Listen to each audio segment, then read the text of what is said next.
अस्सलाम वालेकुम। वालेकुम अस्सलाम। कैसे हैं सर? जी बिल्कुल ठीक है, आप सुनाए ठीक है। सर मुझे तो पहले इसका नाम बताइएगा कि ये जो आपने यूनिक सा नाम रखा है इसके पीछे क्या आइडिया, फ्लेवर्स? बेसिकली जो हमने पहले इससे पहले हमने रेस्टोरेंट बनाया था सबसे पहले 2010 में। फ्लेवर्स बेसिकली जायके के हिसाब से ही हमने नाम रखा था। तुझे ज़रा इंग्लिश नाम है तो ज़्यादा अपील करता था लोगों को, इसलिए फ्लेवर्स ही चूज़ किया। पहले रेस्टोरेंट बनाया, उसके बाद हमने एक कैफ़े बनाया।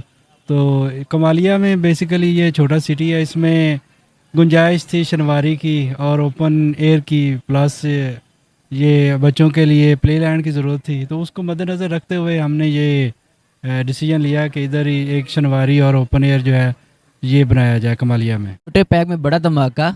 इस छोटे से शहर में इतना अच्छा रेस्टोरेंट, ये कैसे? अब कोई काम करना होता है उसमें फिर छोटा या बड़ा नहीं देखना होता। कमालिया भी इतना छोटा सिटी नहीं है, माशाल्लाह से अब काफ़ी ग्रो कर रहा है।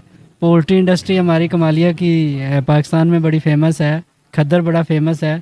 तो वो एक्चुअली लोग दूसरे बड़े शहर नज़दीक होने की वजह से इसको प्रेफर नहीं करते थे। तो मेरे ख्याल के मुताबिक तो कमालिया इटसेल्फ इसमें बड़ी पोटेंशियल है यहाँ पे ग्रो करने के लिए। तो इसलिए मैंने कमालिया का ही डिसीजन लिया यहीं पे काम करने का। सर जिस तरह बता रहे हैं कि हमने इधर शनवारी इंट्रोड्यूस करवाया है, ये तो शनवारी तो पेशावर की एक पहचान है, तो क्या सेम टेस्ट ही मिलेगा पेशावर जैसा? जी बिल्कुल, हमने कोशिश की है कि हम वही टेस्ट दें जो पेशावर का है। लेकिन जो एक पंजाबी टच है ना, आप 100% पेशावर वो दें तो कुछ लोग उसको माइंड करते हैं, थोड़ा सा पसंद नहीं करते। तो हमने कुछ थोड़ा सा मिक्स किया उसको पंजाबी के साथ। लेकिन शनवारी तो फिर एक्चुअली शनवारी ही है। उसके साथ कुछ डिशेस हमने पंजाबी की भी इधर ऐड की हैं। हम किसी जगह शॉपिंग वगैरह करने जाते हैं तो उधर एक ही जगह पे हमें सब कुछ चीज़ें मिल रही होती हैं। ये तो वही बात होगी कि कुछ आपको एक छत तले मिल रहा है। हमने इधर देखा है रेस्टोरेंट भी है और फास्ट फूड भी है और बच्चों का प्ले गेम भी है, तो ये सब कुछ एक जगह। जी एक्चुअली ये एक जगह तो नहीं आप कह सकते। पहले हमने एक रेस्टोरेंट बनाया था, उसके बाद कैफ़े बनाया जिसमें फ़ास्ट फूड वगैरह पिज़्ज़ा वगैरह आ गया। तो ये बाद में हमें जगह मिली तो इधर हमने लाउंज बनाया। ये एक्चुअली एक्सटेंशन है। तो जिस जिस चीज़ की हमारे पास कमी थी हमने उसको एक्सटेंड किया। जब हम खाने पीने का नाम लेते हैं तो हमारी चीज़ में एक चीज़ आती है स्टैंडर्ड और क्वालिटी। तो इस रेस्टोरेंट की स्टैंडर्ड और क्वालिटी कैसी है? जी अल्हम्दुलिल्लाह, यहाँ पे जो भी चीज़ें यूज़ करते हैं हम उनमें से मोस्टली हम ऑर्गेनिक करते हैं। एक्चुअली हम ज़िम्मेदार भी हैं, तो बहुत सारी चीज़ें जो हम वहाँ से प्रोड्यूस करवाते हैं। तो बाकी जो मीट है, मीट भी हम खुद परचेज़ करते हैं। कहाँ से आते हैं अभी इस रेस्टोरेंट पे कस्टमर्स? कस्टमर बेसिकली तो ये कमालिया का है, लेकिन हमारे सराउंडिंग्स में जैसे चीचावतरी से कस्टमर आते हैं, पीर महल से आते हैं, टोबा तक आते हैं। इधर अपना मामू का अंजन है, मुरीद वाला है, वहाँ से कस्टमर हमारे पास आते हैं। सर ये एक इंटरेस्टिंग क्वेश्चन है कि आपने फूड बिजनेस को क्यों चुना, कोई और भी तो कर सकते थे। एक्चुअली मैंने जो स्टडी की वो फूड में ही थी, तो यही मेरा पैशन भी था और मेरी फील्ड भी यही बनती थी, तो इसलिए मैंने यही चूज़ किया। सर हर रेस्टोरेंट की एक स्पेशलिटी होती है, तो फ्लेवर लॉन्च की क्या स्पेशलिटी है? हमारी स्पेशलिटी तो अब लाउंज की अगर कहें तो यहाँ पे हमारा जो है वो शनवारी ही स्पेशल है, उसमें सुलेमानी है स्पेशली। और उसके अलावा हमने काबली पुलाव दिया इधर। ये जो चीज़ें हैं ये कमालिया में पहले नहीं थी, यही स्पेशलिटी है यहाँ की। जी हाँ फ्रेंड्स, इस वक्त मेरे पास मौजूद है मलिक शरीफ साहब जो पाकिस्तान पोल्ट्री एसोसिएशन के चेयरमैन हैं। सर आपने हॉन्स्टली फीडबैक देना है, जेन्युइन जो हो। तो आप इधर आते रहते हो तो इस रेस्टोरेंट का टेस्ट और बाकी इन्वायरमेंट कैसा लगता है आपको? थैंक यू सो मच जी, आपने मुझे मौका दिया।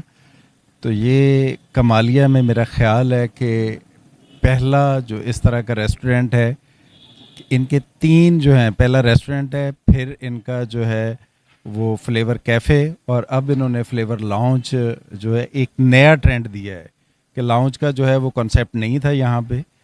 और फूड के हवाले से अगर देखेंगे तो माशाल्लाह ये आपको कस्टमर जितने हैं यहाँ पे वो भी अंदाज़ा हो जाता है कि जब आप आते हैं तो इनका क्वालिटी का और क्वांटिटी का और फिर रेट्स, और सबसे बड़ी चीज़ ये है कि ये सफाई का बड़ा ख्याल रखते हैं कि आप इनके किचन में जाके देख लें, और इनके ये लाउंज में, रेस्टोरेंट में और फ्लेवर कैफ़े में तो वहाँ पे आपको माशाल्लाह ये इनके किचन में भी असल चीज़ यही होती है कि फ़ूड की क्वालिटी क्या है और फिर उसका टेस्ट भी इन्होंने ज़बरदस्त दिया है। वरना लोग यहाँ से साहिवाल और चीचावतनी उस साइड पे जाते थे, फैसलाबाद लाहौर की तरफ। अब अल्हम्दुलिल्लाह हमारे कमालिया में एक यूनिक किस्म का इन्होंने जो है ये तीनों चीज़ें बनाई हैं, डिफरेंट है तीनों और टेस्ट डिफरेंट है, बेहतरीन टेस्ट है। इनका जो शेफ़ हैं वो भी एक्सपर्ट हैं कि इन्होंने क्वालिटी पे कोई कंप्रोमाइज़ नहीं किया और टेस्ट दिया है और लोग इसीलिए यहाँ पे जो है ना वो आते हैं। ਜਵੇਦ ਸਾਹਿਬ ਮੈਂ ਤੁਹਾਨੂੰ ਤਕਰੀਬਨ ਅੱਧੇ ਘੰਟੇ ਤੋਂ ਵੇਖ ਰਿਹਾ ਤੁਸੀਂ ਖਾਈ ਜਾ ਰਹੇ ਹੋ ਪਹਿਲੇ ਤੇ ਦੱਸੋ ਤੁਸੀਂ ਕੀ ਖਾਦਾ ਹੈ ਅਸੀਂ ਮਾਸ਼ਾਅੱਲਾ ਜੀ ਸਾਡੇ ਦੋਸਤ ਅਹਿਬਾਬ ਨੇ ਇਹਨਾਂ ਸਾਨੂੰ ਦਾਵਤ ਦਿੱਤੀ ਇੱਥੇ ਜੀ ਫਲੇਵਰ ਹੈ ਲਾਂਚ ਕਮਾਲੀਆ ਬਹੁਤ ਸ਼ੁਕਰੀਆ ਇਹਨਾਂ ਦਾ ਫਸਟ ਆਫ ਆਲ ਤੁਸੀਂ ਥੈਂਕਸ ਅਦਾ ਕਰਾਂਗੇ ਕਿਉਂਕਿ ਇੱਕ ਮਹਿਮਾਨ ਨਵਾਜ਼ੀ ਕਰਨਾ ਖਲੂਸ ਨਾਲ ਕਰਨਾ ਔਰ ਮਾਸ਼ਾਅੱਲਾ ਮੈਂ ਐਕਚੁਅਲੀ ਤੁਹਾਨੂੰ ਐਗਜ਼ੈਕਟ ਡਿਸ਼ਾਂ ਗਿਣਾ ਨਹੀਂ ਸਕਦਾ ਇੱਕ ਤੇ ਮੈਂ ਖਾ ਬੈਠੇ ਹੋ ਖਾ ਢੇਰ ਬੈਠੇ ਹਾਂ ਦੂਜੀ ਚੀਜ਼ ਇਹ ਆ ਉਹਨਾਂ ਡਿਸ਼ਾਂ ਦੇ ਨਾਮ ਵੀ ਤਾਂ ਹੋਣੇ ਚਾਹੀਦੇ ਨੇ ਹੁਣ ਜੇ ਅਗਰ ਤੁਹਾਨੂੰ ਉਹ ਨਾ ਹੁੰਦੇ ਹੋਣ ਫਿਰ ਹੁਣ ਤੁਸੀਂ ਐਵੇਂ ਦੱਸੀ ਜਾਓ ਫਾਇਦਾ ਕੋਈ ਨਹੀਂ ਹੁਣ ਕਾਊਂਟਿੰਗ ਚ ਤੁਸੀਂ ਪੁੱਛ ਸਕਦੇ ਹੋ ਕਿ ਕਿੰਨੀਆਂ ਡਿਸ਼ਾਂ ਖਾਧੀਆਂ ਨੇ ਉਹ ਅਸੀਂ ਤੁਹਾਨੂੰ ਦੱਸ ਸਕਦੇ ਹਾਂ ਉਹਨਾਂ ਦੇ ਨਾਂ ਸਾਨੂੰ ਐਗਜ਼ੈਕਟ ਪਤਾ ਨਹੀਂ ਜਾਂ ਅਸੀਂ ਉਹਨਾਂ ਦਾ ਮੈਨੂ ਵੇਖ ਕੇ ਤੁਹਾਨੂੰ ਦੱਸ ਸਕਦੇ ਹਾਂ ਜੀ ਜਵੇਦ ਸਾਹਿਬ ਬੰਦੇ ਆਖਦੇ ਨੇ ਕਿ ਖਾਦਾ ਨਹੀਂ ਭੁੱਲਦਾ ਤੁਹਾਨੂੰ ਕਿਸ ਤਰ੍ਹਾਂ ਇਹਨਾਂ ਦੇ ਨਾਮ ਭੁੱਲ ਗਏ ਨੇ? ਨਹੀਂ ਭੁੱਲਿਆ ਕੋਈ ਨਹੀਂ ਮੈਂ ਆਖਿਆ ਕਿ ਦੋਸਤ ਅਹਿਬਾਬ ਨੇ ਨਾਲ ਦੋਸਤ ਵੇਖ ਵੀ ਰਹੇ ਨੇ ਉਹ ਕੋਈ ਲੁਕਮਾ ਦੇਣਗੇ ਕੁਝ ਮੈਨੂੰ ਦੱਸਣਗੇ ਕੁਝ ਉਹਨਾਂ ਦੀ ਮੈਂ ਤਵੱਜੋ ਵੀ ਹਾਸਲ ਕਰਨਾ ਚਾਹੁੰਦਾ ਸਾਂ ਠੀਕ ਹੈ ਜੀ ਅਸੀਂ ਦਮ ਪੁਖਤ ਖਾਦਾ ਹੈ ਤੇ ਕਾਬਲੀ ਪੁਲਾਓ ਖਾਦਾ ਹੈ ਮਾਸ਼ਾਅੱਲਾ ਜੀ ਸ਼ੈਫ ਦੀ ਤਾਰੀਫ ਕਰਨ ਦੇ ਕਾਬਲ ਹੈ ਉਹਨੇ ਬਹੁਤ ਹੀ ਅੱਛਾ ਬਣਾਇਆ ਔਰ ਇਸ ਦਾ ਤੁਸੀਂ ਜਿੰਨਾ ਅੱਛਾ ਰਿਵਿਊ ਦੇ ਸਕੋ ਜਾਂ ਜਿੰਨਾ ਅੱਛਾ ਕਮੈਂਟ ਦੇ ਸਕੋ ਇਨਸਾਨ ਉਹ ਕੰਮ ਹੈ ਮੇਰੇ ਖਿਆਲ ਨਾਲ ਅਲਫਾਜ਼ 'ਚ ਵੀ ਦੀ ਤਾਰੀਫ ਨਹੀਂ ਕੀਤੀ ਜਾ ਸਕਦੀ ਅਗਰ ਅਲਫਾਜ਼ ਹੋਣ तो फिर इंसान जितनी तारीफ़ कर सकता उतनी कम है ये सब जिस तरह बता रहे थे कि आप माशाल्लाह पूरा पाकिस्तान फिर क्या किसी और जगह भी इस तरह का टेस्ट देखे जी माशाल्लाह ये जो देसी घी में इनका जो दम पुख्त बना था ना मैंने पाकिस्तान में कहीं नहीं देखा ये इनकी यूनिक डिश थी एक और इसमें माशाल्लाह उन्होंने बड़ी मेहनत के साथ प्रॉपर जो देसी घी डाल के बनाया है और एक डिफरेंट टेस्ट दिया है इसकी वजह से ये चीज़ें जो होती हैं मुख्तलिफ हो जाती हैं लेकिन मैंने इस तरह का दम पुख्त पहले नहीं खाया मेरे ख्याल से कि इनकी ब्रांच सरगोदा में भी होनी चाहिए जी बिल्कुल इनकी ब्रांच सरगोदा में होनी चाहिए और अगर ये हमें बताएं और हम इनको वेलकम करेंगे जी हम इनके लिए पूरी एफर्ट करेंगे लोकेशन ढूंढने में और जो है ब्रांच बनाने में तो इनसे आप पूछ सकते हैं अगर इनका दिल करे और अगर ये चाहें कि ये सरगोदा में बनाना चाहते हैं तो हम इनको वेलकम करेंगे जी इनको पूरी सपोर्ट करेंगे